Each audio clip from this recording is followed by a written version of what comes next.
తెలంగాణలో ఎమ్మెల్యేల అనర్హత పిటిషన్లపై స్పీకర్ గడ్డం ప్రసాద్ కుమార్ తీర్పిచ్చారు. పార్టీ ఫిరాయింపు ఆరోపణలు ఎదుర్కొన్న ఎమ్మెల్యేలకు ఊరట దక్కింది. పిటిషన్లను స్పీకర్ కొట్టివేశారు. పార్టీ మారినట్లు ఆధారాలు లేవని స్పీకర్ గడ్డం ప్రసాద్ కుమార్ స్పష్టం చేశారు. ఎమ్మెల్యేలు పార్టీ మార్పుపై సుప్రీంకోర్టులో రేపు విచారణ జరగనుంది. ఈ క్రమంలోనే 5 ఎమ్మెల్యేల పిటిషన్లపై గడ్డం ప్రసాద్ కుమార్ తీర్పునిచ్చారు. Gadwal MLA Bandla Krishnamohan Reddy, Chevella MLA Kale Yadaiah, Patancheru MLA Gudem Mahipal Reddy, Rajendra Nagar MLA Prakash Goud, Bhadrachalam MLA Tellam వెంకట్రావుకు ఈ తీర్పుతో ఊరట దక్కింది.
తెలంగాణలో ఎమ్మెల్యేల అనర్హత పిటిషన్లపై స్పీకర్ గడ్డం ప్రసాద్ కుమార్ తీర్పునిచ్చారు. పార్టీ ఫిరాయింపు ఆరోపణలు ఎదుర్కొన్న ఎమ్మెల్యేలకు ఊరట దక్కింది. పిటిషన్లను స్పీకర్ కొట్టివేశారు.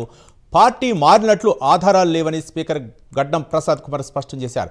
ఎమ్మెల్యేల పార్టీ మార్పుపై సుప్రీంకోర్టులో రేపు విచారణ జరగనుంది. ఈ క్రమంలోనే 5 ఎమ్మెల్యేల పిటిషన్లపై గడ్డం ప్రసాద్ కుమార్ తీర్పునిచ్చారు. ఇదే అంశాలపై మరింత సమాచారం మా కరెస్పాండెంట్ చందు బీఆర్ఎస్ భవన్ నుంచి మరిన్ని వివరాలు అందించడానికి సిద్ధంగా ఉన్నారు. చందు, చెప్పండి, ఏంటి ఈరోజు గడ్డం ప్రసాద్ కుమార్ స్పీకర్ ఇచ్చినటువంటి తీర్పుని ఏ విధంగా చూడొచ్చు? అక్కడ బీఆర్ఎస్ శ్రేణులు ఎలా స్పందిస్తున్నాయి? చందు, పార్టీ మారినటువంటి 5 ఎమ్మెల్యేలకు సంబంధించి ఈరోజు స్పీకర్ ప్రసాద్ కుమార్ నిర్ణయం అయితే వెలువడించారు. అలా అనర్హత వేటు విషయాన్ని మాత్రం తోసిపుచ్చారు. ఎక్కడా కూడా ఆధారాలు లేవని కూడా చెప్పుకొచ్చారు. ప్రధానంగా చూసినట్టయితే బీఆర్ఎస్ మొత్తం 39 మంది ఎమ్మెల్యేలు గెలిచారు. గెలిచిన తర్వాత కాంగ్రెస్ పార్టీలోకి 10 మంది ఎమ్మెల్యేలు జాయిన్ అయ్యారు. మొదట 5 ఎమ్మెల్యేలు మొదట జాయిన్ అయ్యారు. ప్రధానంగా బండ్ల కృష్ణమోహన్ రెడ్డి, గూడెం మహిపాల్ రెడ్డి, తెల్లం వెంకట్రావు, ప్రకాష్ గౌడ్, అరకపూడి గాంధీ, వీళ్ళకి సంబంధించినటువంటి దానిపై ఈరోజు సుదీర్ఘంగా స్పీకరు విచారణ చేశారు. ప్రధానంగా చూసినట్లయితే ఈ సంబంధించి ఈరోజు ఓపెన్ కోర్టులోనే తీర్పును ఆయన వెల్లడించారు. ముఖ్యంగా పార్టీ ఫిరాయింపు సంబంధించిన ఎమ్మెల్యేలంతా కూడా అఫిడవిట్ రూపంలో వాళ్ళంతా కూడా స్పీకర్కు రిప్లైలు కూడా ఇచ్చారు. ముఖ్యంగా ఫిరాయించిన ఎమ్మెల్యేల రిప్లై పిటిషన్ అడ్వకేట్లను తీసుకొచ్చి కూడా విచారణ జరిపారు. ప్రధానంగా పార్టీ తాము మారలేదని కూడా చెప్పుకొచ్చారు. ముఖ్యంగా కేవలం సీఎంను మర్యాదపూర్వకంగానే కలిశాము, నియోజకవర్గ అభివృద్ధి కోసమే కలిశామని చెప్పుకొచ్చారు. పార్టీ కండువా ఎక్కడా కప్పుకోలేదని కూడా చెప్పుకొచ్చారు. వీటన్నిటిని కూడా సుదీర్ఘంగా పర్యవేక్షించినటువంటి స్పీకర్ తన దగ్గర ఎలాంటి ఆధారాలు దొరకనందున వీళ్ళకి క్లీన్ చిట్ ఇచ్చినట్టు కూడా చెప్పుకొచ్చారు. దీనిపైన మాత్రం బీఆర్ఎస్ పార్టీ సీరియస్గా రియాక్ట్ అయితే కానుంది. ఎందుకంటే ఇప్పటికే దీనికి సంబంధించి సుప్రీంకోర్టులో రేపు విచారణ ఉంది కాబట్టి ఖచ్చితంగా ఈరోజు ఒక స్పీకర్ అయితే నిర్ణయం తీసుకున్నారు కాబట్టి మళ్ళీ హైకోర్టును కూడా బీఆర్ఎస్ ఆశ్రయించే అవకాశం కనిపి మళ్ళీ కింది కోర్టు నుంచి మళ్ళీ పై కోర్టు దాకా వెళ్లాల్సి ఉంటుంది. కాబట్టి ఖచ్చితంగా మరోసారి స్పీకర్ ఇచ్చినట్టు ఏదైతే తీర్పు ఏదైతే ఉందో స్పీకర్ ఇచ్చినటువంటి అభిప్రాయాన్ని మళ్ళీ హైకోర్టులో కూడా పిటిషన్ దాఖలు చేసే అవకాశం అయితే కనిపిస్తుంది. హైకోర్టు ఎలా రియాక్ట్ అవుతుంది దాన్ని బట్టి మళ్ళీ సుప్రీంకోర్టును కూడా ఆశ్రయించేటువంటి పరిస్థితి కనిపిస్తుంది. ప్రస్తుతం అయితే ఇక్కడికి బీఆర్ఎస్ పార్టీ సంబంధించినటువంటి ఎమ్మెల్యే వివేకానంద్ మాత్రమే స్పీకర్ దగ్గరికి వచ్చారు. ఆయన మరి కాసేపట్లో ఆయన కూడా స్పందించేటువంటి అవకాశం అయితే మనకు చాలా స్పష్టంగా కనిపిస్తుంది. మొత్తం ప్రధానంగా చూసినట్టయితే పార్టీ మారినటువంటి అనర్హత విషయం తొలుత ఎమ్మెల్యేలకు సంబంధించి వివేకానంద్, అదేవిధంగా పాడి కౌశిక్ రెడ్డి హైకోర్టులో పిటిషన్లు దాఖలు చేశారు. తర్వాత 10 మంది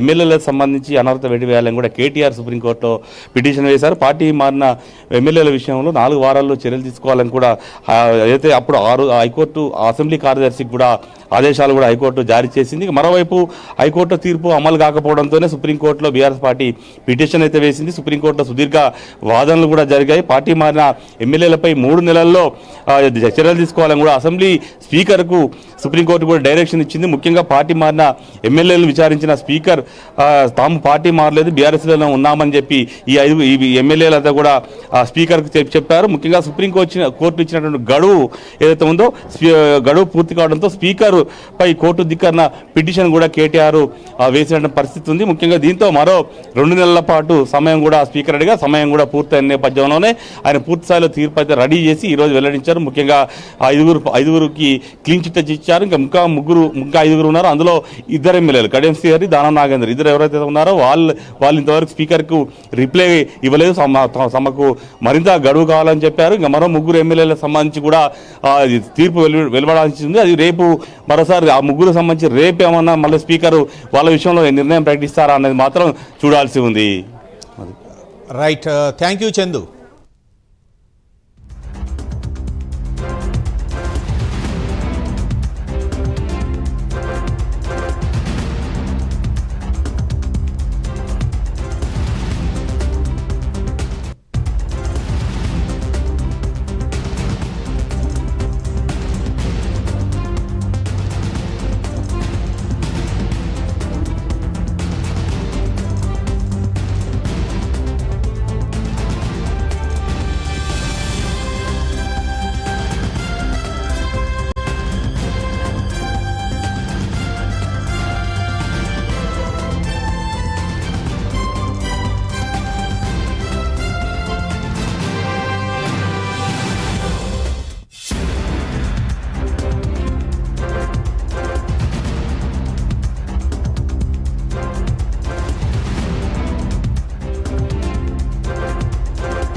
ఇక 5 ఎమ్మెల్యే పిటిషన్లపై అయితే ఈరోజు స్పీకర్ గడ్డం ప్రసాద్ కుమార్ అయితే మాత్రం తీర్పిచ్చారు. ఒక పక్క సుప్రీంకోర్టు రేపు విచారణ జరపనున్న నేపథ్యంలో స్పీకర్ తీసుకున్నటువంటి నిర్ణయంపై ఎలాంటి చర్చ జరుగుతుంది, మొత్తానికి బీఆర్ఎస్ మాజీ ఎమ్మెల్యే కోరికంటి చంద్ర అడిగి తెలుసుకుందాం.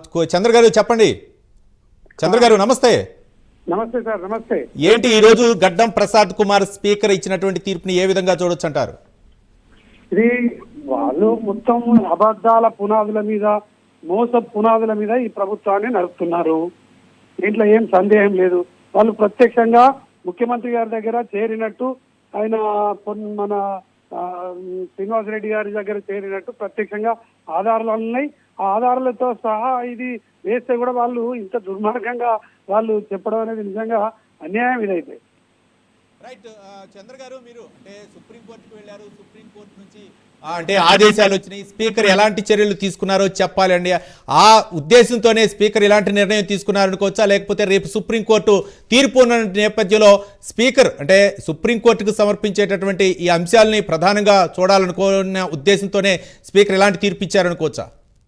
100% ఇప్పుడు సుప్రీంకోర్టు వీళ్ళ మీద చాలా రోజుల నుంచి అనేక రకాలుగా ఇచ్చిన వీళ్ళు ఏమి తీర్పు చెప్పలేదు కాబట్టి ఇలా వాళ్ళ ఓన్లీ సుప్రీంకోర్టులో చెప్పడం కోసమే చెప్పినారు.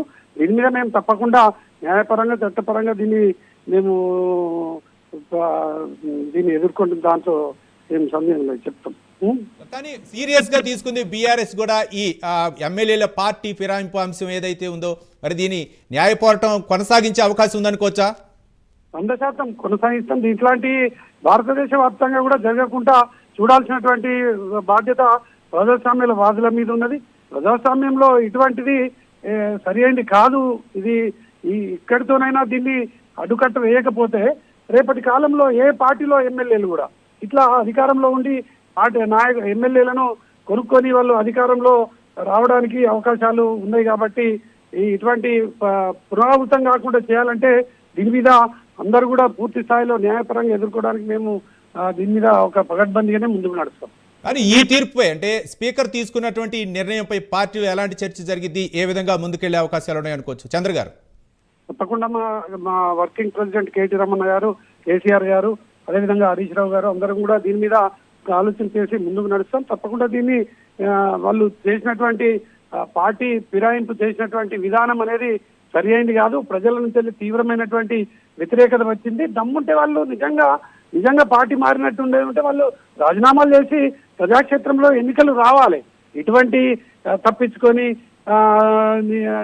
ఆలోచన చేయడం అనేది సరైనది కాదు. తప్పకుండా వీరికి న్యాయపరంగా వీళ్ళకి తప్పకుండా వీళ్ళకి శిక్ష పడక దక్కదు ప్రజాక్షేత్రంలో కూడా. రైట్, థ్యాంక్ యూ చంద్ర గారు మీ యొక్క ఒపీనియన్ తెలిపినందుకు.